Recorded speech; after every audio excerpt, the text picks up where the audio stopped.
కొన్ని వార్తలు సంతోషాన్ని కలిగిస్తే ఇంకొన్ని ఆశ్చర్యాన్ని పుట్టిస్తాయి. అన్నా హజారే దీక్షకు దేశం నలుచెరుగులా మద్దతు పెరుగుతున్నట్లు వార్తలొస్తుంటే మన తెలుగు సినిమా స్టార్లు కూడా అన్నా కోసం ఆవేశపడిపోతున్నట్లు ఇంకో వార్త చెవినపడింది.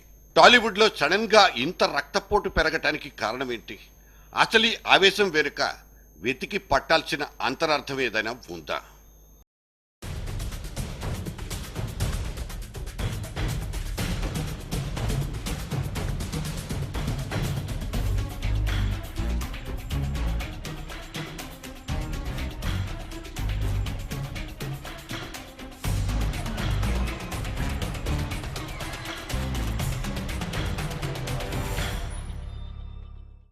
మన తెలుగు సినిమా పోరాట పంధాలో నడుస్తున్నట్లు కనిపిస్తోంది. అన్నా హజారే కోసం మేము సైతం అంటూ ఇదిగో ఇక్కడ అందరూ కలిసి ర్యాలీ తీసేశారు.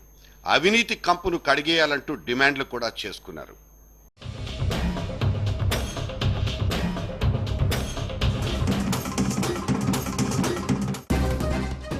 ఈ సినిమా స్టార్లు ఇలా ర్యాలీ తీసి మూతులకు నల్లగుడ్డలు కట్టుకుని మౌనవ్రతాలు చేసి అన్నాకు మద్దతు ప్రకటించడం సంతోషించాల్సిన విషయమే.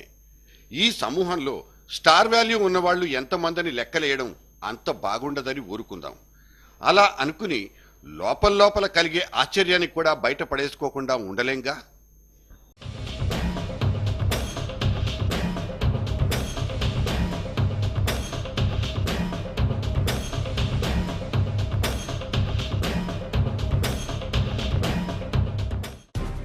సమాజంలో బాగా ఉన్నవాళ్లు, పెద్ద పెద్ద బిల్డింగులు కట్టుకున్న వాళ్లలో వ్యాపారస్తుల తర్వాత సినిమా స్టార్ల పేర్లే ప్రధానంగా వినిపిస్తాయి. సినిమాల కోసం రంగుల మీద రంగులేసుకుని క్లాపుల మీద క్లాపులు కొట్టించుకుని ఎక్కువగా కష్టపడేది కూడా వాళ్లే కావచ్చు. అదే సమయంలో కాల్చీట్లను కోట్లాది రూపాయలకు బేరం పెట్టి వాళ్లు వెనకేసుకునే సొమ్ములు కూడా అదే రేంజ్లో ఉంటాయన్నది మర్చిపోలేం. ఆడియన్స్ అనబడే అభిమానులు కూడా వాళ్లను దేవుళ్లతోనూ దేవతలతోనూ పోల్చుకుని మహదానంద పడిపోతారు. మరి ఈ సామాన్య జనం కష్ట నష్టాల మీద ఆ దేవుళ్ళు అనబడే తెర మనుషులు నిజంగా మనసు పెట్టి ఆలోచిస్తున్నారా అన్నదే ఒక చిన్న సందేహం.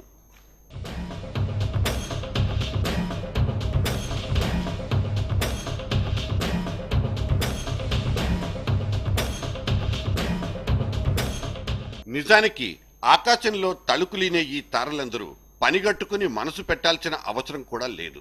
వాళ్ల డ్యూటీని వాళ్ళు ఖచ్చితంగా నిర్వర్తిస్తే అదే 10,000 అంటోంది ఆదాయపు పన్ను శాఖ. సడన్ గా ఇక్కడ ఐటీ ప్రస్తావన తీసుకురావడం మాకు ఇబ్బందికరంగానే ఉంది. కానీ టాలీవుడ్లో పెద్ద పెద్ద తలకాయలన్నీ ఎగవేసిన పన్ను మొత్తాలు ఇవి అంటూ అడపాదడపా కనిపించే వార్తలే చూపర్ల మనసుల్ని చివుక్కుమనేలా చేస్తున్నాయి. 2 సినిమాల్లో వర్ధమాన హీరోయిన్లుగా అమాయకమైన ముఖాలతో కనిపించే ముద్దుగుమ్మలు 3వ సినిమా మొదలయ్యేసరికి రేటు 1 కోటి దాటించిన దృష్టాంతాలు మన టాలీవుడ్లోనే ఉన్నాయి. తర్వాత కళ్ళు నెత్తికెక్కి పరభాషా రాష్ట్రాల్లోకి ఎంట్రీ ఇచ్చి కారుకూతలు కూసిన హీరోయిన్లు ఉన్నారు.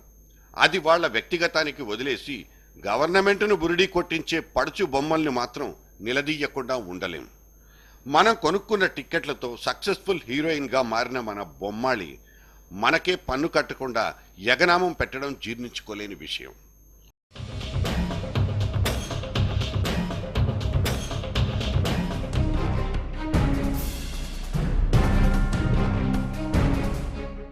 మొన్న మలయాళపు హీరోలు మోహన్ లాల్, మమ్ముట్టి ఇళ్ల మీద ఆకస్మిక దాడులు చేసి 30 కోట్ల నల్ల కరెన్సీకి బేడీలేసి తీసుకుపోయింది ఐటీ శాఖ. అంతకుముందు బాలీవుడ్ ఫిగర్లు ప్రియాంక చోప్రా, కత్రినా కైఫ్ల చీకటి లెక్కలు బయటికి తీసింది.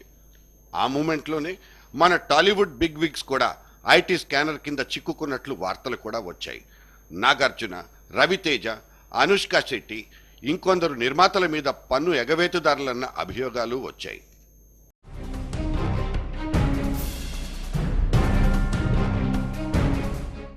ఎకరాల కొలతల్లో అయితే ఆకాశమంత విశాలమైన స్టూడియోలు, హైదరాబాద్, బెంగళూరులోని ఇంద్ర భవనాల్లాంటి ఇళ్లు ఐటీ శాఖ కన్నుగప్పడంలో ఫెయిల్ అవుతూనే ఉన్నాయి. సినిమాల్లో కింగ్ పేరుతో పిలిపించుకుంటున్న నాగార్జున ఒకప్పుడు బెస్ట్ ట్యాక్స్ పేయర్గా సన్మానం చేయించుకున్నారు కూడా. మరి మళ్ళీ ఈ ఐటీ దాడుల వార్తల్లో ఆయన పేరెందుకు ముందుకొచ్చిందో ఆ కింగుకే తెలియాలి. కిక్కిచ్చే హీరోగా పేరున్న రవితేజ పేరు కూడా ఐటీ ఎగవేత జాబితాలో ఉండడం అభిమానుల్ని ఆలోచింపచేసింది. రెమ్యునరేషన్ చెల్లింపులో జరిగే రకరకాల విన్యాసాలు, నిర్మాతకు ఆర్టిస్టుకు మధ్యన చోటు చేసుకునే రహస్య లావాదేవీలు ఫిలిం నగర్ స్పెషలిస్టుల్ని కదిపితే వివరణాత్మకంగా వర్ణిస్తారు.